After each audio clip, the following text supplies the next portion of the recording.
Olá pessoal, bem-vindos a mais um Papeando com Pamplona. O tema de hoje é um tema bombástico, viver e morrer com dignidade. Teremos um convidado muito especial, mas eu vou deixar para contar daqui a pouco, porque antes nós vamos ver um VT feito especialmente para esse programa com a juíza Laura Scadaferri. Roda o VT! O avanço da ciência e da medicina modernas tem permitido o aumento da longevidade. E com isso, as demandas por uma morte assistida têm sido cada vez mais frequentes, razão pela qual o debate desse tema é cada vez mais necessário. As leis brasileiras ainda são muito tímidas em relação à matéria, mas recentemente nós tivemos um avanço com o estabelecimento das diretivas antecipadas, que nada mais é do que o chamado testamento vital, ou seja, a pessoa decide, por meio de uma disposição de última vontade, como ela quer que sejam os últimos momentos dela, como serão geridas o corpo e as condições da terminalidade de sua vida. Discutir a eutanásia e o suicídio assistido não implica na apologia da morte, eu entendo. Ao contrário, a proposta é defender a vida. Isto porque entendemos que o processo de morrer integra a própria vida, sendo uma parte desta. Assim, se a dignidade da vida humana é constitucionalmente assegurada e se morrer é parte do viver, por que não assegurar ao indivíduo o direito de morrer com dignidade? E existe um direito de morrer? É isso que nós tentamos discutir no nosso livro, Pensar o Final e Honrar a Vida, Direito à Morte Digna, que foi lançado pela editora Saraiva em agosto último. Para mim, morrer com dignidade é a garantia da absoluta autonomia no processo final, dizendo não ao sofrimento físico e psíquico intoleráveis, estabelecendo o momento exato em que não é mais possível prosseguir numa vida que perdeu a capacidade relacional, na qual o indivíduo se encontra completamente dissociado do tecido social que o envolve. Bem, amigos, finalmente vamos chegar àquele momento e acabar com a surpresa. O nosso convidado do Papeando com Pamplona hoje é Luiz Edson Fachin, o príncipe, o poeta dos civilistas brasileiros, que é uma honra enorme, professor Fachin, recebê-lo, nosso primeiro convidado nacional. E que bom começar com o senhor, que não é só um professor referencial, é quase um ídolo para toda uma geração de novos civilistas. Prazer recebê-lo aqui imensamente. Muito obrigado. E, professor Fachin, o nosso tema, como nossos amigos já estão sabendo, é viver e morrer com dignidade. Vamos bater um papo com Fachin sobre viver e morrer com dignidade. E, professor, o que é dignidade para o nosso ordenamento jurídico brasileiro? Antes de tudo, quero registrar a alegria e o afeto de estar aqui ao seu lado. Estando ao seu lado, sei que estou ao lado de toda a Bahia. E do ponto de vista jurídico, o conceito de dignidade, na verdade, sofre uma espécie de redução da sua complexidade, porque a dignidade é como uma estrela que ilumina muitas pontas. E o direito acaba acolhendo algumas dessas pontas. Por exemplo, viver sob um mínimo existencial que garanta as possibilidades da realização do projeto de vida corresponde a uma dessas dimensões da dignidade. Isso, portanto, está em dizer que os valores existenciais demarcam o sentido da possibilidade da dignidade, como também demarcam o sentido dos limites que a dignidade também impõe. Mas nessa linha, temos então que reconhecer uma força normativa específica da própria noção de dignidade. Não há dúvida. Há uma força normativa vinculante, tanto é que se pode dizer que hoje o magistrado que julga valores existenciais é fundamentalmente um magistrado da Constituição e na Constituição, por excelência, é um juiz encarregado de fazer a densificação concreta dessa luz irradiada pelo conceito de dignidade. Ótimo. E para os nossos amigos que estamos ouvindo, o senhor pode dar exemplos de situações em que basta falar em dignidade, independente da positivação, para pensar nessa aplicação prática? Há um conjunto expressivo de exemplos. Por exemplo, Em matéria de direito à saúde, a garantia de atendimentos básicos representam o acesso que se tem para uma existência digna. Em matéria de realização desse mínimo existencial no que diz respeito à moradia, o acesso a um abrigo, estar protegido, pelo menos das intempéries básicas da vida, o que significa, portanto, que os seres humanos desabrigados estão ofendidos na sua dignidade, e essa ofensa é uma ofensa que a rigor se espraia e se difunde por toda a sociedade. E, portanto, na área de família, a atenção fundamental que é preciso dar às crianças e os adolescentes, evitando esses anos seguidos em permanência de lares e abrigos, facilitando os procedimentos de adoção e a vida socioafetiva, são todos os exemplos que podem revelar a dignidade ofendida ou a dignidade atendida. Essa é a ponte que cabe a nós construirmos. Maravilha. E isso na vida com dignidade. Viver com dignidade. Mas e morrer? A morte é um fato jurídico. Mas a morte pode ser um termo, pode ser uma condição. A morte pode ser várias coisas para o direito. E o que é morrer com dignidade, professor? A morte é, a rigor, ao mesmo tempo um tabu e, por outro lado, é uma partida. Morrer, na verdade, significa transformar-se. E a transformação requer, tanto quanto a vida, o devido respeito.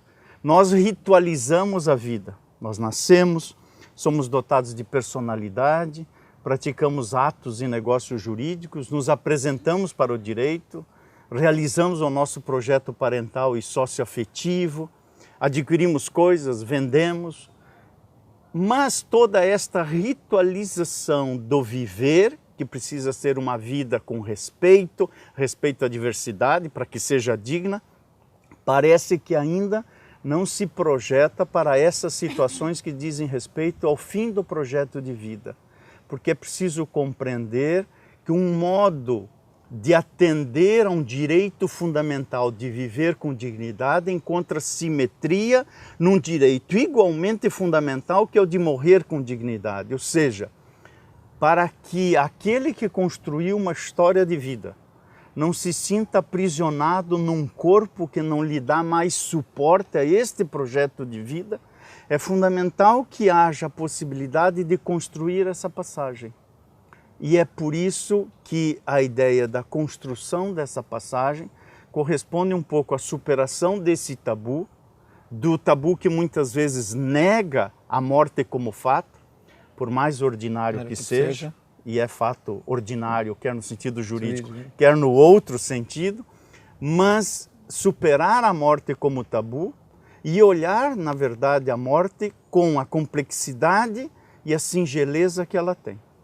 E preparar-se para isso, permitir-se que se prepare para isso, significa preparar-se dignamente para esta passagem. A morte é independente de qualquer fé, independente de qualquer credo, uma das maiores certezas. E nós nunca parecemos estar suficientemente preparados para ela. Ela, quando vem, nos arrouba, faz nos fazer tirar um pedaço, como se nós não soubéssemos que ela viesse. E nesse ponto, o que é morrer com dignidade, professor, para essa nossa observação final? Em primeiro lugar, morrer com dignidade é não retirar a visibilidade que a morte precisa ter. Na vida, para viver, é fundamental que haja o luto, que haja a compreensão dessa perda.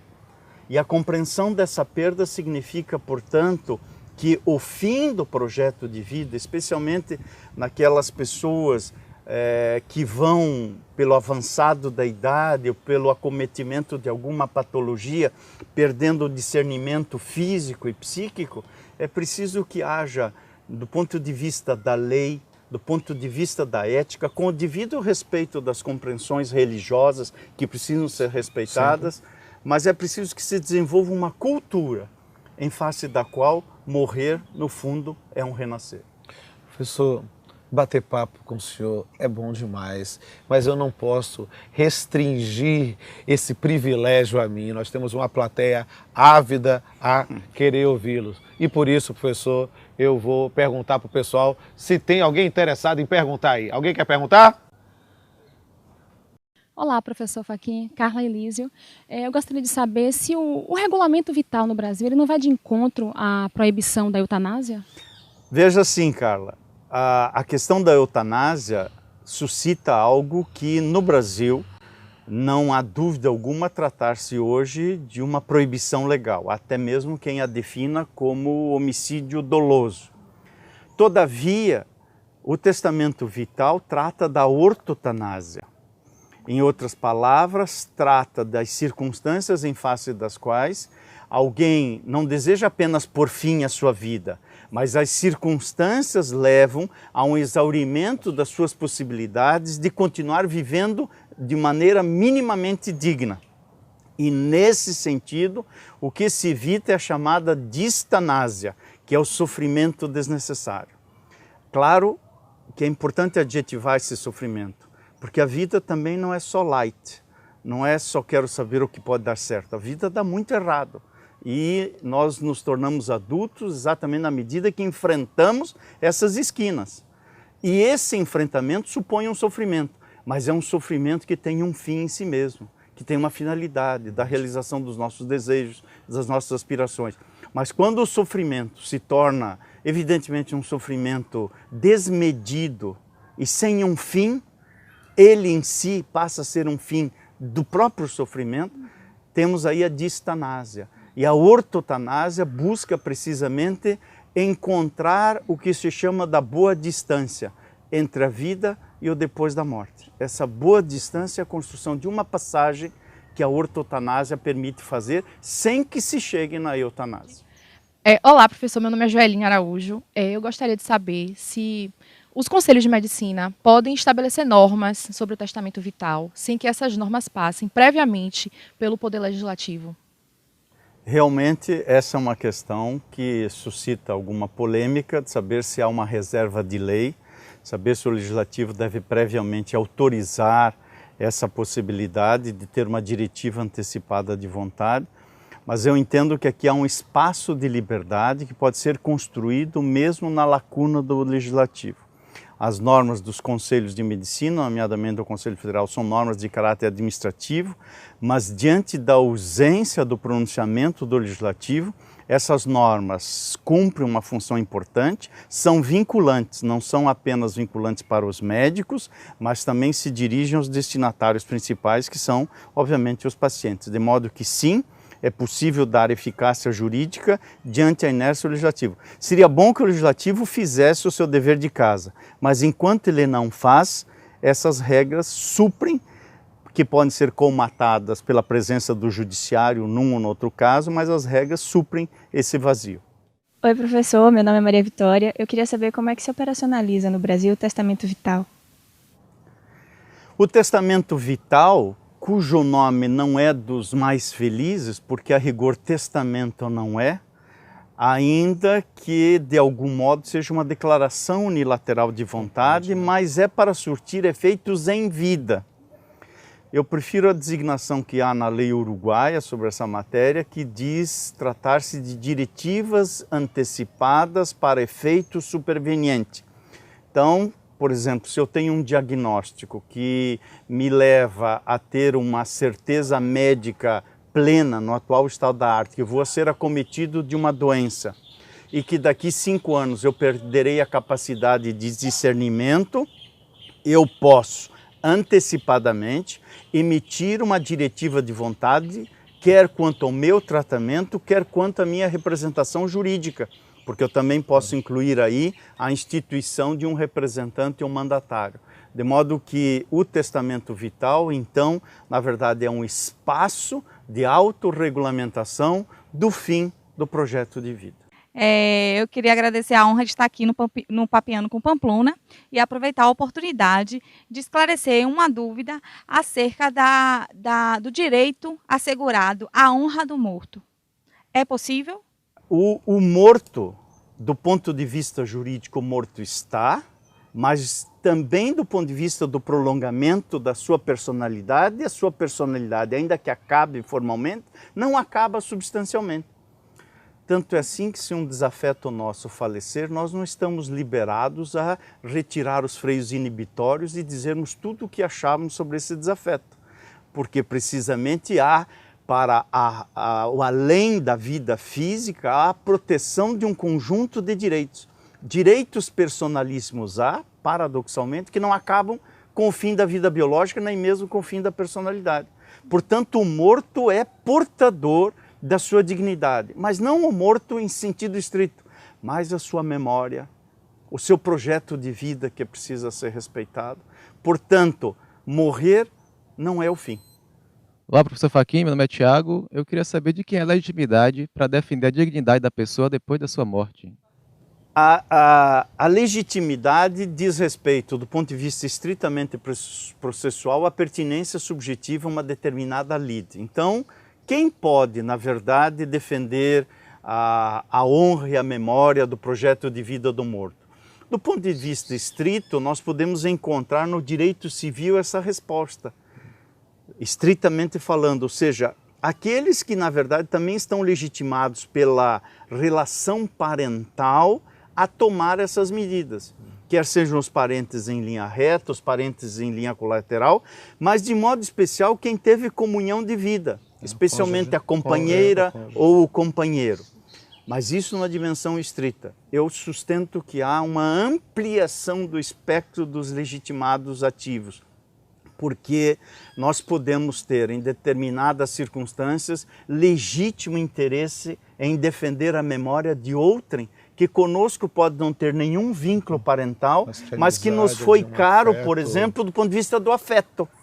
E, portanto, a legitimidade ativa não pode ser definida apenas por um critério jurídico estrito sensu de um dogmatismo, né, que não dá conta do conjunto expressivo de significações que a vida de alguém pode ter tido em vida e que continua tendo depois da morte. Bem, amigos, eu quero agradecer imensamente, professor Fachin. Foi uma honra enorme. Nós estamos aqui encantados. Eu fiquei embevecido com as respostas. E quero lhe dizer que, como o senhor é o nosso primeiro convidado nacional, essa canequinha do Papeando com Pamplona é do senhor. Muito obrigado. Um prazer enorme. E, meus amigos, vamos encerrar o Papeando com Pamplona mais uma vez, com direito, com poesia, com filosofia, e faremos com um poema chamado Morrer é Doce. Quando em meu peito romper-se a corrente, que a alma me prende a dor de viver, não quero por mim nem uma lágrima, nem um suspiro, nem um sofrer. Não quero que uma nota de alegria se cale por meu passamento. Não quero que um sorriso se apague pelo fim do meu triste tormento. Viver foi peregrinar no deserto, procurando achar o que não estava escondido. Viver foi submergir no tédio, tentando encontrar o que já estava perdido. Quando se esgotar o meu suspiro, não desfole por mim, você quer uma flor. Não tornai outro ente matéria inútil, sozinho da morte deixar-me o torpor. No meu epitáfio escrevas, foi homem e pela vida passou, como nas horas de um pesadelo, que só com a bela senhora acordou. Descansa em meu leito solitário, à sombra de um triste cipreste, numa floresta muito esquecida, onde não usurpe o que ainda me reste. Este parece ser o meu desejo final, nesse esperado momento de verdade nua. Eis-me pronto para beijar a bela senhora e ver como a morte é doce e crua. Até a próxima.